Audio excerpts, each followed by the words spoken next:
Arlington's pop-up cover and floor box kits for floors and countertops offer easy receptacle installation without dismantling the mounting assembly. Listed as a floor box, these kits can also be used for countertops with local authority approval.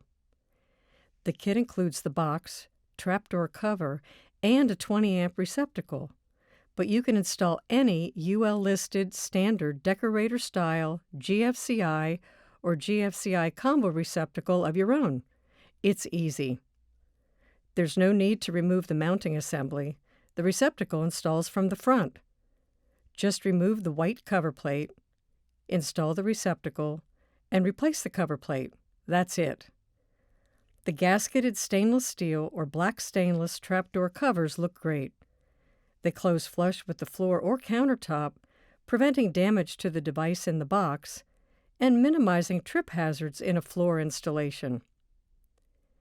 The box itself fits surfaces up to 1.5 inches thick, with an easy no-glue installation. Its spring clip holds the box securely against the surface when the screws are tightened. If used as a floor box, our pop-up cover and box kit passes the scrub water test and meets IP44 for ingress protection. Here's the neat, easy way to put a receptacle, ours or yours, in a floor or countertop.